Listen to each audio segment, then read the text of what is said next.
The convoy assembled off Iceland in the gray morning of January 17, 1943. 43 merchant ships formed up in 9 columns, each vessel maintaining station 3 cables apart. The formation stretched across 2 miles of heaving Arctic water, a vast floating city of steel and cargo bound for the Soviet ports of Murmansk and Archangel. Convoy JW 52 carried tanks, aircraft, ammunition, food, and fuel, the sinews of war that kept the Eastern Front alive. American Liberty ships formed the bulk of the convoy, their welded hulls loaded to capacity, riding low in the water. British freighters and Norwegian vessels rounded out the formation. Around them sailed the escort force, destroyers, corvettes, anti-aircraft ships, and 2 elderly cruisers that had seen better days. Chief Petty Officer Thomas Brennan stood on the bridge wing of HMS Opportune, a destroyer assigned to the port screen. Ice had already begun forming on every exposed surface despite the convoy being only hours out from Iceland. The temperature hovered at -15 degrees Celsius, and the wind cut through layers of wool and oilskin like they were nothing. Brennan had made 3 convoy runs to Russia. He knew what waited ahead. The Barents Sea in winter was hell. A frozen hell where the cold killed as efficiently as any German weapon. Ships could founder in storms, capsize from ice accumulation on their superstructures, or simply disappear into the darkness that lasted nearly 20 hours each day this far north. The convoy steamed northeast at 8 knots, the maximum speed the slowest merchant ships could maintain. Faster would have been safer.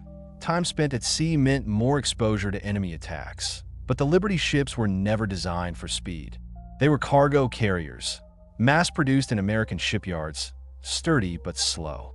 By the second day, ice had become the primary enemy. It formed continuously on every horizontal and vertical surface. Gun mounts froze solid.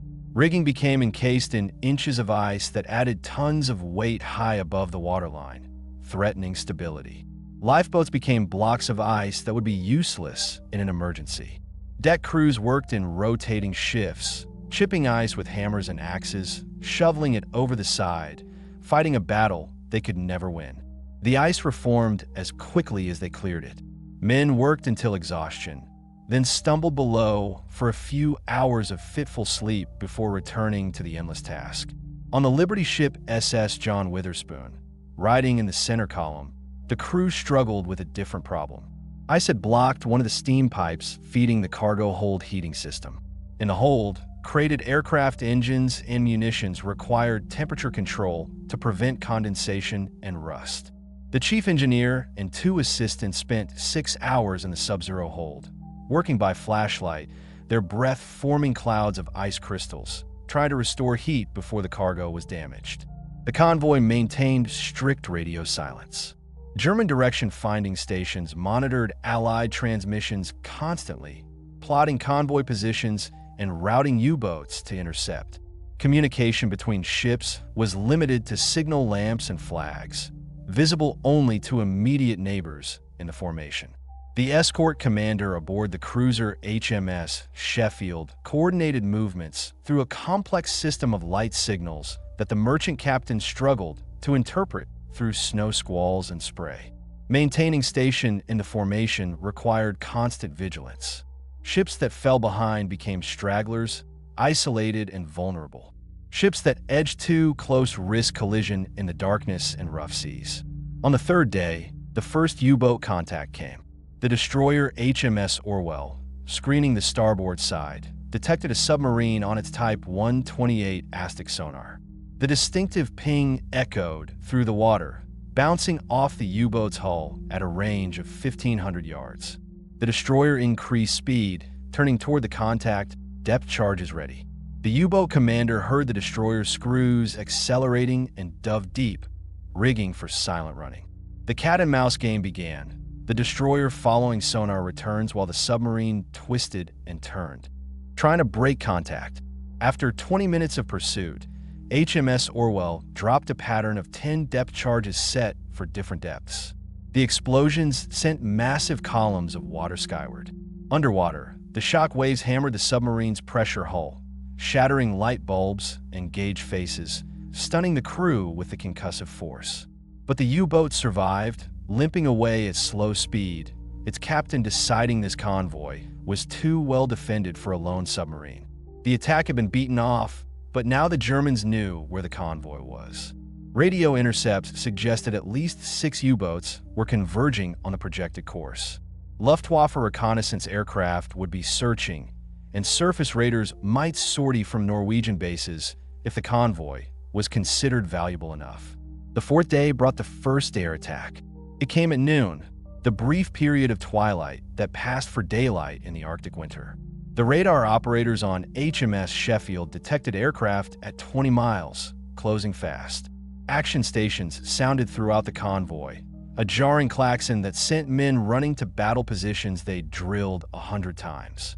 The attacking force consisted of 12 Heinkel He-111 bombers operating from bases in northern Norway. They approached at medium altitude, flying in tight formation, their twin engines droning over the sound of wind and waves. The convoy's anti-aircraft ships opened fire first. Bofors 40mm guns sent streams of explosive shells skyward, creating a barrage the bombers had to fly through. The heavier 4.5-inch guns on the destroyers joined in, filling the sky with black puffs of flak. The Heinkels pressed their attack with professional precision. They targeted the merchant ships, knowing that every freighter sunk reduced the supplies reaching Russia. Bombs fell in sticks, walking across the water toward the convoy formation. Most missed, throwing up massive waterspouts that drenched nearby ships. But 3 bombs found targets. The SS Richard Bland, a Liberty ship in the 4th column, took a direct hit amidships. The 500-kilogram bomb penetrated the deck and detonated in the cargo hold, igniting munitions and aviation fuel. The ship disappeared in a ball of orange flame and black smoke. Debris rained down across a quarter-mile radius. Of the 43 crew and 9 naval gunners aboard, none survived. A Norwegian freighter took a near miss that opened her hull plates, flooding 2 compartments. She began settling by the bow, but maintained way, her pumps fighting the incoming water. A corvette closed alongside, ready to take off the crew if the freighter couldn't be saved. The 3rd bomb struck HMS Opportune stern, destroying one of her depth charge racks and killing 4 men. Brennan, who'd been forward in the bridge, felt the impact through the deck. He raced aft to assess damage, slipping on ice-covered ladders, finding chaos, twisted metal, exposed wiring sparking in the spray, wounded men being dragged toward the medical station. The damage control party worked with desperate efficiency. They jettisoned the damaged depth charge rack before its contents could detonate, shored up weakened bulkheads, and restored basic functions. The destroyer's speed was reduced, but she remained operational. The Heinkel formation turned for home, having lost 2 aircraft to the anti-aircraft fire. Behind them, the convoy reformed, closing the gaps left by the sunken Liberty ship, while the damaged Norwegian freighter struggled to keep pace. Night fell, bringing a different kind of terror. Darkness meant U-boats could surface and attack from close range, using the cover of night to slip through the escort screen. Lookouts strained their eyes, searching for periscope wakes or the low silhouette of a surface submarine. At 0230 hours, the attack came. 3 U-boats had positioned themselves ahead of the convoy's track, lying in wait. When the formation approached, they fired spreads of torpedoes into the massive ships, then dove to escape the inevitable depth charge attacks. The torpedoes ran hot, straight, and normal, their electric motors leaving no telltale wake. The first indication of attack was the explosion as a torpedo struck the SS Henry Bacon, a Liberty ship on the convoy's port side. The ship shuddered from the impact, her back broken by the torpedo's detonation. She began settling immediately, listing to port. 2 more merchant ships were hit in rapid succession. The convoy dissolved into controlled chaos as ships turned to avoid torpedoes, escorts raced to hunt submarines, and survivors struggled in the freezing water. The water temperature was -1 degree Celsius. A man could survive perhaps 10 minutes before hypothermia induced unconsciousness. Most would die before rescue arrived. HMS Orwell and 2 corvettes attacked the submarine contacts with depth charges and Hedgehog mortars, the escorts working in coordination to drive the U-boats deep and keep them submerged. On the surface, rescue ships moved among the survivors, pulling men from the water, fighting against time and temperature. The Henry Bacon's crew had abandoned ship in good order, launching lifeboats and rafts despite the list and the darkness.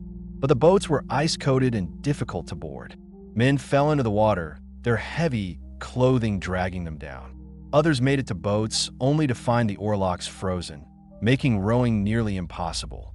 A corvette arrived within 15 minutes and began picking up survivors. Scramble nets were thrown over the side, but men's hands were too numb to grip the ropes. Sailors descended the nets to help, forming human chains to haul the survivors aboard. Of the Henry Bacon's 47 crew members, 31 were recovered alive. The rest disappeared into the black water. Dawn found the convoy reduced to 39 ships, still steaming northeast through ice-choked waters. The damaged Norwegian freighter had fallen behind during the night, escorted by a single corvette. She would rejoin if her pumps could keep ahead of the leaks. If not, her crew would be taken off and the ship abandoned. Ice remained a constant adversary. On every ship, deck crews continued their endless battle, chipping and shoveling, trying to prevent the fatal accumulation of weight that could cause a vessel to capsize. Men worked with numb hands, their clothing stiff with frozen spray, faces protected by balaclavas that quickly became crusted with ice. Sleep deprivation affected everyone. The constant threat of attack meant no one could rest properly. Men dozed at their stations, jerking awake at every unusual sound, starting each watch exhausted and ending it near collapse. Food became another challenge. Galley stoves provided warmth as well as hot meals, and the cooks worked miracles with limited ingredients and constantly moving decks. Hot tea and soup were served around the clock, keeping men functional. But many couldn't eat properly. The cold and exhaustion killed appetites, and seasickness affected even veteran sailors in the heavy seas. On the 6th day, German reconnaissance aircraft found the convoy again. High-flying Focke-Wulf FW-200 Condors shadowed the formation, staying beyond anti-aircraft range, radioing position reports to U-boat headquarters. The convoy commander knew another attack was coming, but could only maintain course and hope the escorts could beat it off. The second air attack came at midday on the 7th day. This time, the Germans sent torpedo bombers. Heinkel he won 15 float planes flying low over the water, launching torpedoes from close range. The tactics were devastatingly effective. The aircraft approached at wave-top height below radar detection, appearing suddenly through snow squalls.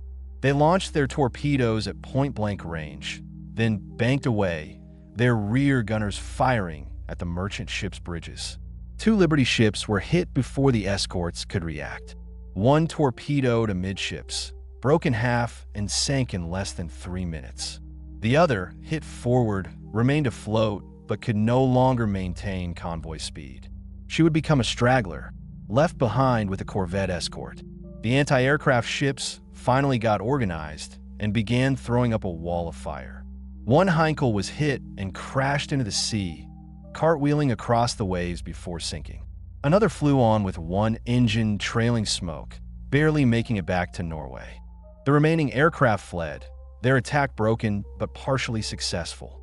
The convoy was now down to 36 ships with 150 miles still to go before reaching the relative safety of Soviet air cover operating from Murmansk. The 8th day brought a storm. Winds gusting to 70 knots, waves 30 feet high, visibility reduced to 0 in driving snow. Ships lost visual contact with their neighbors, maintaining station by radar and dead reckoning. The storm made aerial attacks impossible and hindered U-boat operations, but brought its own dangers. Ice accumulation accelerated in the storm. Spray froze instantly on contact, building up layers that added tons of top weight. On the destroyer HMS Onslaught, the crew fought a desperate battle to keep the ship stable. They worked in human chains, passing axes and shovels, chipping ice from gun mounts and bridge wings while the ship rolled through 50-degree arcs. One man was swept overboard by a wave and disappeared into the darkness before anyone could react. His body would never be recovered. In the convoy center, the SS Daniel Morgan developed a severe list as ice accumulated on her port side. Her crew worked frantically, but the list continued to increase. At 15 degrees, the captain made the decision to abandon ship. In storm conditions, this was nearly suicidal, but staying aboard meant certain death when the ship capsized. The crew launched lifeboats on the high side, though half the boats were frozen in their davits. Men jumped into the water, hoping to reach boats or rafts. An escort destroyer managed to close alongside despite the seas, and over the next 2 hours, rescued 41 of the Morgan's 53 crew. The ship rolled slowly to port and capsized, her hull visible for a few minutes before sliding beneath the waves. The 9th day, the storm abated. The convoy reformed, now 34 ships, and pressed on toward Murmansk. The escorts were low on fuel and depth charges.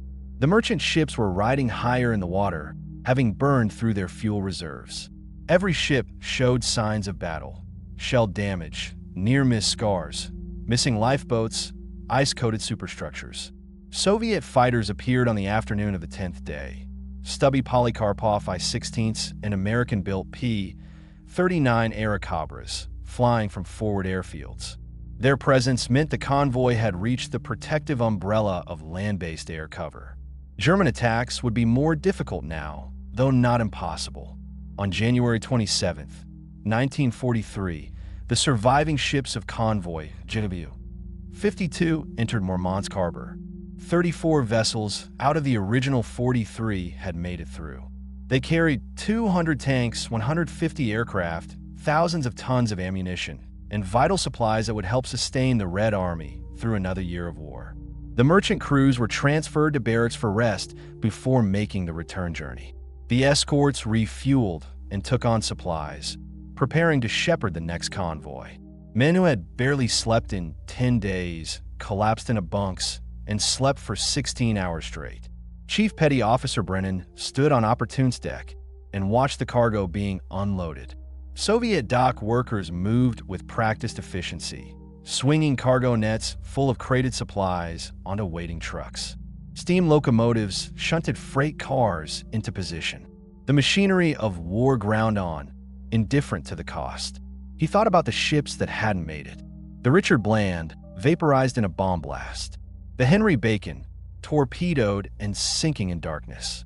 The Daniel Morgan, capsized in storm. 9 ships and over 300 men lost in 10 days of sailing. And this had been a relatively successful convoy. Others had lost half their ships or more. Some had been virtually annihilated by concentrated German attacks. The Arctic convoys were among the most dangerous operations of the war, facing threats from submarines, aircraft, surface raiders, storms, and cold that killed as efficiently as any weapon. But the convoys kept sailing. Every few weeks, another formation assembled off Iceland and set out across the frozen sea, carrying the supplies that kept the Soviet Union in the war. Merchant sailors and naval crews accepted the risks because the alternative was allowing Nazi Germany to knock Russia out of the war, freeing millions of Wehrmacht troops for deployment elsewhere. The statistics were brutal. Of the 1,400 merchant ships that attempted the Arctic convoy routes during the war, 97 were sunk. Over 3,000 merchant seamen died, along with hundreds of naval personnel. The German Navy lost 30 U-boats and suffered heavy casualties. But the supplies got through. Between 1941 and 1945, the Arctic convoys delivered 4 million tons of cargo to Soviet ports. Enough tanks, aircraft, vehicles, and munitions to equip dozens of divisions. The cost was high, but the alternative was unthinkable. HMS Opportune would make 2 more convoy runs before being transferred to other duties. Brennan would survive the war, return to Britain, and spend the rest of his life with nightmares about ice-covered decks and men screaming in freezing water. The ships of Convoy JW 52 were unloaded, refueled, and prepared for the return journey. Empty holds made them ride high in the water, more vulnerable to weather, but carrying wounded Soviet soldiers being evacuated for treatment in Britain, along with Soviet representatives traveling to London for negotiations. The return convoy, designated RA-52, would face many of the same threats. Different ships, same frozen sea, same gauntlet of U-boats and aircraft. Some would make it home. Others would join the hundreds of vessels already resting on the bottom of the Barents Sea. This was the reality of the Arctic convoys, unglamorous, brutally dangerous work conducted far from headlines and glory. No parades awaited the surviving crews. No medals were handed out for simply doing the job. The reward for completing one convoy was assignment to the next. But history would remember. The Arctic convoys kept the Soviet Union fighting, tied down German forces that might otherwise have been deployed against the Western Allies, and demonstrated Allied commitment to the coalition that would ultimately defeat Nazi Germany. The frozen convoy routes across the top of the world represented more than military logistics. They represented determination. The refusal to accept that winter and geography and enemy action could sever the lifeline between allies. Every ship that reached Murmansk or Archangel was a victory, not just over the Germans, but over the elements themselves. As the spring of 1943 approached, the convoys continued. The ice would retreat, but the danger would remain. The Arctic had no off-season for dying. The war demanded sacrifice, and the merchant sailors and naval crews who sailed the frozen convoys paid in full.